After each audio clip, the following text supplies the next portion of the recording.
नमस्ते और the deep dive में आपका स्वागत है। आज हम एक बहुत ही दिलचस्प पहेली को समझने की कोशिश कर रहे हैं।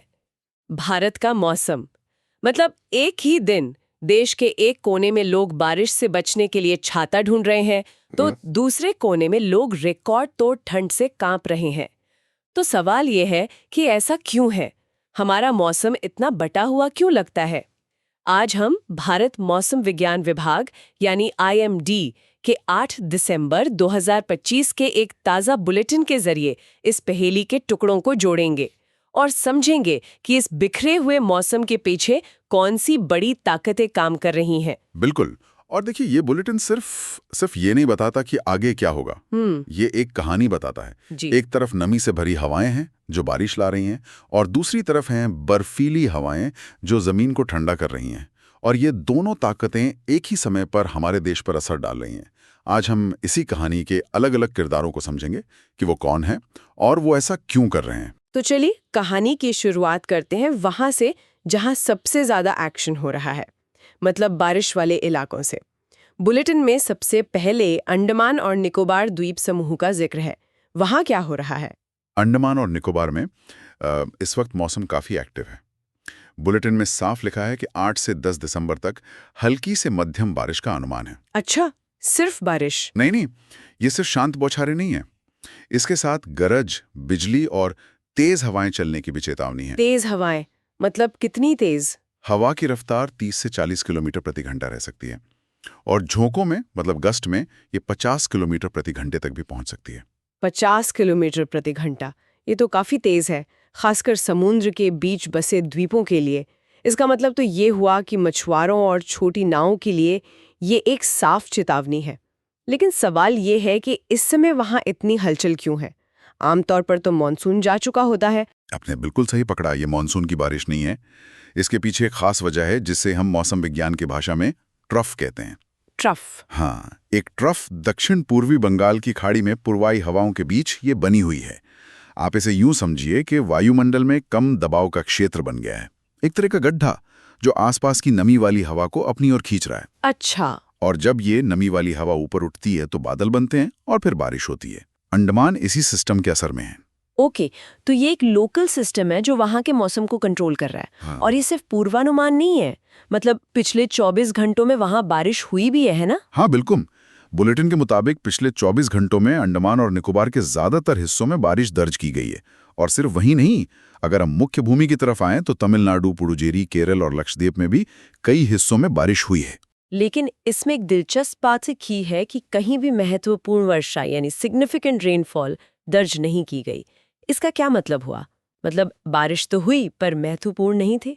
इसका मतलब है कि बारिश का फैलाव तो था, मतलब कई जगहों पर बूंदें गिरीं, लेकिन कहीं भी मूसलाधार या बहुत भारी बारिश नहीं हुई।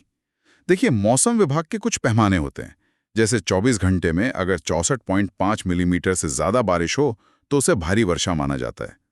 तो इन जगहों पर जो बारिश हुई वो इस पैमाने से काफी नीचे रही। मौसम नम हुआ, सड़कें गीली हुईं, लेकिन बाढ़ या जलभराव जैसी कोई स्थिति नहीं बनी। समझ गए। तो दक्षिण में नमी और बारिश का माहौल है, लेकिन अगर हम नक्शे पर ऊपर की तरफ चले, मतलब उत्तर भारत की ओर, तो वहां कहानी पूरी तरह पलट जाती है।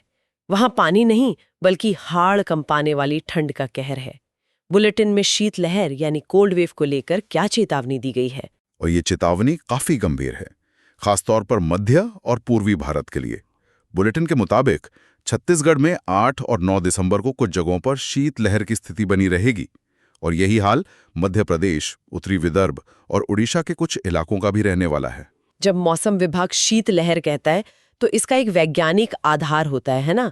ये सिर्फ बहुत ठंड है कहने जैसा तो नहीं है। बिल्कुल नहीं।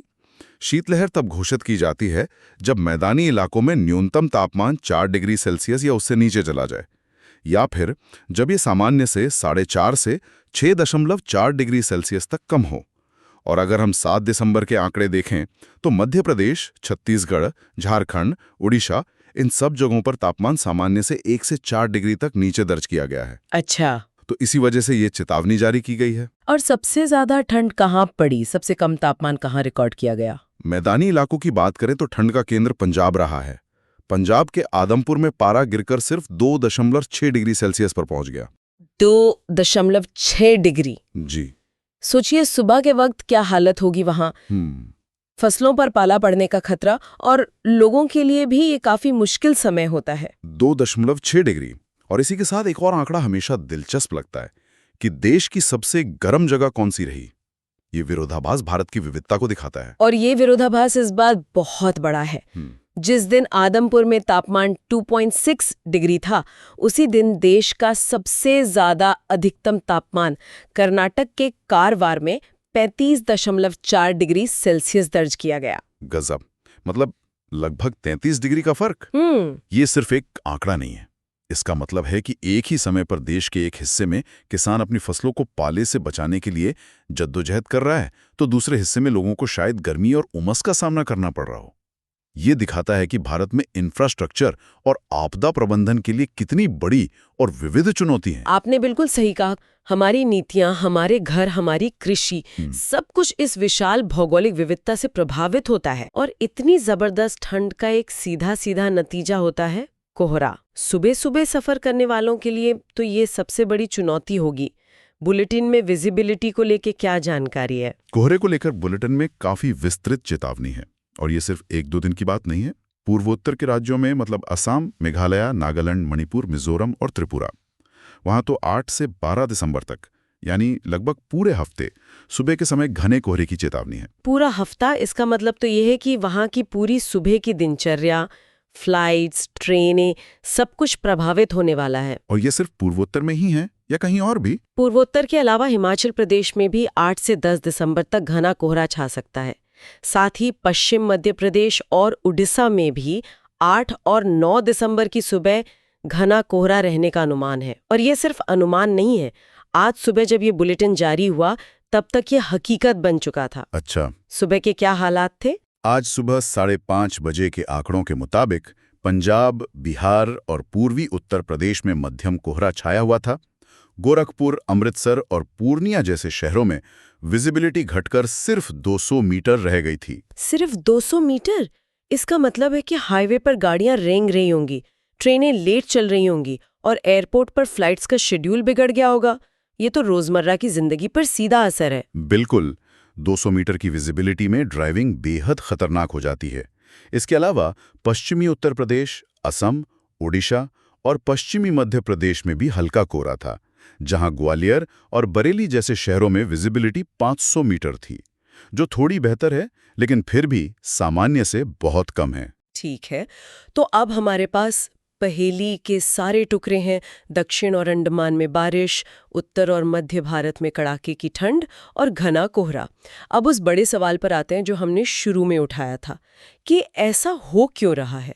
इन अलग अलग मौसमों के पीछे कौन से बड़े खिलाड़ी हैं? सबसे पहले उत्तर भारत की बात करते हैं। मुझे याद है दिल्ली में सर्दियों में जब भी बारिश होती थी तो बड़े बुजुर्ग कहते थे पहाड़ों पर बर्फ गिरी होगी। क्या इसी का कोई कनेक्शन है? आपने तो नस पकड़ ली। बिल्कुल यही कनेक्शन है। जिस चीज की आप बात कर रही हैं उसे वैज्ञानिक भाषा में पश्चिमी विक्षोभ या वेस्टर्न डिस्टर्बेंस कहते हैं। अच्छा। ये इस समय उत्तरी पाकिस्तान और आसपास के इलाकों पर बना हुआ है। इसे आप भूमध्य सागर से आने वाली नमी से भरी एक ट्रेन समझिए, जो ईरान पाकिस्तान से होते हुए उत्तर भारत के पहाड़ों पर बारिश और बर्फ का सामान उतारती है। इसी वजह से पश्चिमी हिमालयी क्षेत्र में, मतलब जम्मू कश्मीर, लद्दाख वगैरह में 8 दिसंबर को हल्की बारिश का अनुमान है। अच्छा, तो पहाड़ों की बारिश और बर्फबारी का जिम्मेदार ये पश्चिमी विक्षोभ है। और दक्षिण में जो बारिश हो रही थी उसका कारण तो हमने जान लिया, बंगाल की खाड़ी की वो ट्रफ। हाँ। लेकिन मध्य भारत में जो रिकॉर्ड तोड़ ठंड पड़ रही है, क्या उसके पीछे भी यही पश्चिमी विक्षोभ है? आंशिक रूप से हाँ, लेकिन असली खिलाड़ी कोई और है। अच्छा। होता क्या है कि जब पश्चिमी विक्षोभ गुजर जाता है तो उसके पीछे पीछे बर्फीली, ठंडी और सूखी हवाएं पहाड़ों से मैदानी इलाकों की ओर उतरती हैं। उससे ठंड बढ़ती है। लेकिन इस बार ठंड को कई गुना ज्यादा बढ़ाने के लिए एक बहुत बड़ा और शक्तिशाली सिस्टम काम कर रहा है, और वो है सब tropical westerly jet stream. Jet stream? ये नाम सुनने में बहुत पावरफुल लगता है, किसी सुपर फास्ट जेट हवाई जहाज जैसा। ये है क्या चीज? आपका अंदाजा सही है। ये पावरफुल तो बहुत है। आप इसे तेज हवाओं की एक नदी समझिए जो हमारे वायुमंडल में बहुत ज्यादा ऊंचाई पर बहती है।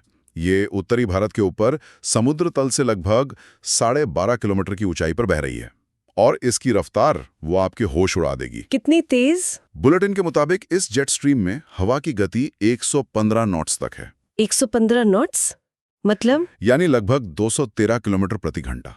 213 किलोमीटर प्रति घंटा? जी, सोचिए किसी बड़े तूफान की रफ्तार से भी तेज हवाएं, लेकिन हमारे सिर से 12 किलोमीटर ऊपर, इसलिए हमें ये सीधे महसूस नहीं होती। ये तो कमाल है।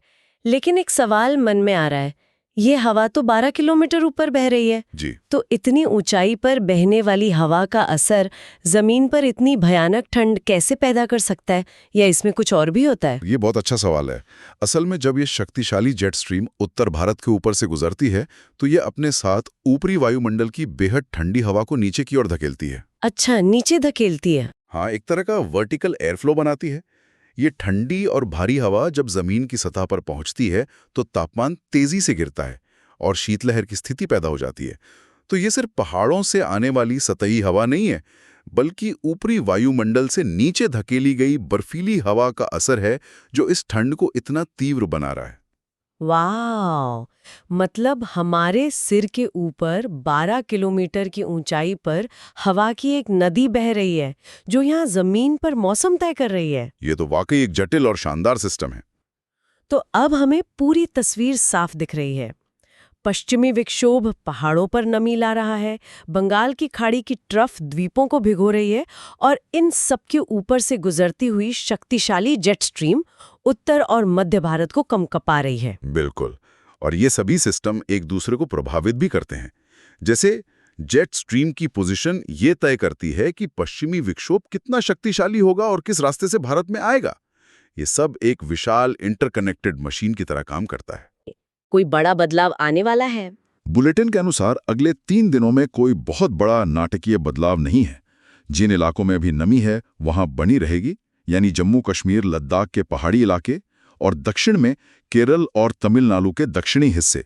साथ ही अंडमान और लक्षद्वीप द्वीपों में कहीं-कहीं पर बारिश की गतिविधियां जारी रहेंगी।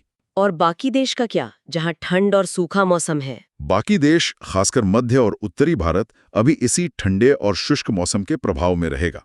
हाँ, तापमान में थोड़ा बहुत उतार चढ़ाव हो सकता है। जैसे बुलेटिन में एक अनुमान है कि अगले 48 घंटों में पश्चिमी भारत के तापमान में 2-3 डिग्री सेल्सियस की और गिरावट आ सकती है। ओ, मतलब ठंड अभी और बढ़ सकती है। हाँ, और कोहरे का प्रकोप भी जारी रहने की पूरी संभावना है। तो आज के इस विश्लेषण से ये पहेली तो सुलझ गई कि भारत का मौसम इतना विविध और जटिल क्यों है।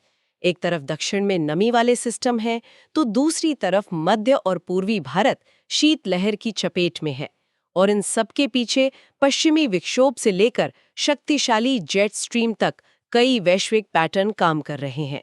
इस बुलेटिन ने हमें न केवल आने वाले कल के लिए तैयार किया, बल्कि मौसम के विज्ञान की एक दिलचस्प झलक भी दी। बिल्कुल। और अंत में एक विचार करने वाली बात यह है कि ये दैनिक पूर्वानुमान हमें वायुमंडल के एक विशाल और जटिल ताने बाने का सिर्फ एक छोटा सा हिस्सा दिखाते हैं। सोचने वाली बात यह है कि जेट स्ट्रीम जैसी किसी एक प्रणाली की स्थिति या गति में मामूली सा बदलाव भी, जो हमसे 12 किलोमीटर ऊपर हो रहा है, वो जमीन पर करोड़ों लोगों के लिए मौसम के मायने पूरी तरह से बदल सकता है।